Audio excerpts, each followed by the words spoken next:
지난 12.3 비상계엄 선포는 21세기 대한민국에서 납득할 수 없는 조치였습니다. 그런데 왜 비상조치가 내려졌는지 한 번쯤 따져봐야 합니다.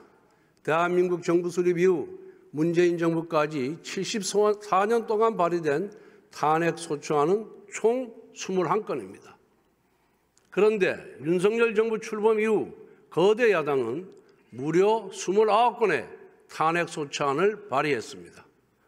우리 헌정사에서도 세계 어느 나라에서도 이런 야당은 없었습니다. 더욱 기가 막힌 것은 탄핵소추 이유입니다. 이준석 방통위원장은 임명된 지 단 이틀 만에 탄핵되었습니다. 방송 장악을 위한 민주당의 정략적인 탄핵이었습니다. 이재명 대표는 대북 송금 사건, 대장동 백현동 비리 사건의 주범입니다. 그런데 이 사건을 수사한 검사들을 무더기 탄핵했습니다. 범죄 피고인이 수사검사를 탄핵하는 적반하장의 폭거였습니다. 탈원전, 서해 공무원 피살, 집값 통계 조작, 태양광 사업 비리와 같은 문재인 정권의 부정부패 범죄를 감사하였다는 이유로 난데없이 감사원장까지 탄핵하였습니다. 이재명 대표의 재판을 공소유지하는 중앙지검장과 검사들도 탄핵하여 직무를 정지시켰습니다. 이 대표 수사팀의 족쇄를 채워 재판을 지연시키겠다는 목적입니다. 심지어 법무부 장관의 탄핵소추안에는 이재명 대표를 노려봤다는 황당무계한 사유까지 포함시켰습니다.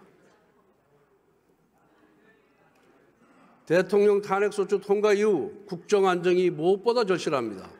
그런데 한덕수 대통령 권한대행까지 탄핵했습니다. 헌재 재판관 임명과 관련하여 여야 합의를 요청했다는 것이 탄핵 사유였습니다. 세상에 이런 행포가 어디 있습니까?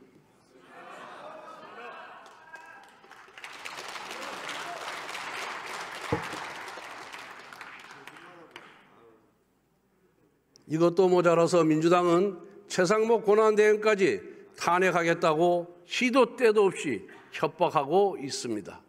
여기에 더해 거대 야당은 현 정부 출범 이후 무려 23번의 특검법을 발의했습니다. 민주당이 발의한 특검법은 위헌적, 위법적 독소조항이 가득합니다. 그것도 여야 합의 없이 강행 처리하였습니다. 또한 야당은 예산 테러까지 했습니다. 민주당은 금년도 예산안을 대폭 삭감하여 단독 처리했습니다. 지역 상품권 1조 원 증액에 반대한다고 보복한 것입니다. 국회 청문회는 또 어땠습니까? 다수당의 힘으로 입법청문회, 청원청문회 열어놓고 온갖 기형적인 막말과 갑질을 보여주었습니다.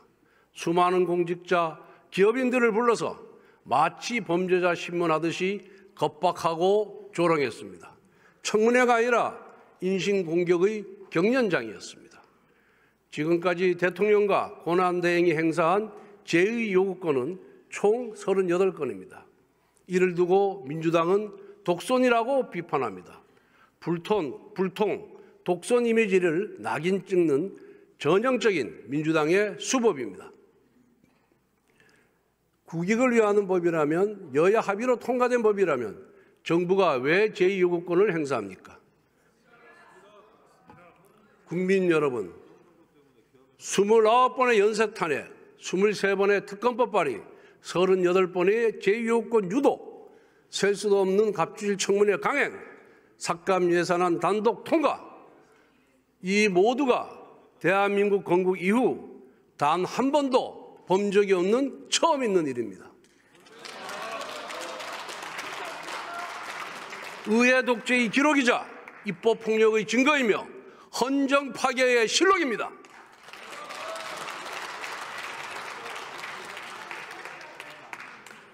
민주당은 의회주의도, 삼권 분립도, 법치주의도 모두 무너뜨렸습니다. 국정은 작동불능 심정지 상태에 빠졌습니다. 단언컨대 지금 우리가 겪고 있는 국정 혼란의 주범, 국가 위기의 유발자, 헌정 질서의 파괴자는 바로 민주당 이재명 세력입니다, 여러분.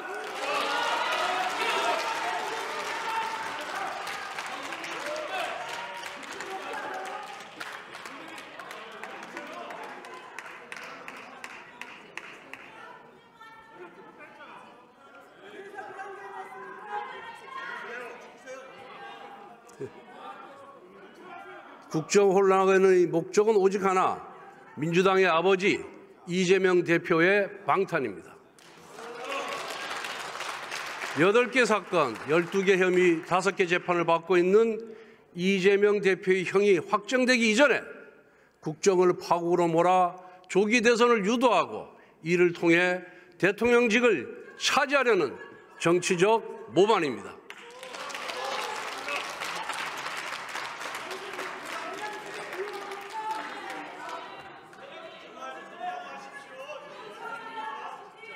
민생도 경제도 팽개치고 대표 한 사람 방탄을 위해 입법 권력을 휘두르는 개인 숭배 세력, 탄핵 특검 말고는 아무것도 할 줄 모르는 불안 조장 세력, 정치를 끝없는 갈등과 대립으로 몰아가는 국민 분열 세력, 이것이 바로 민주당의 본 모습입니다.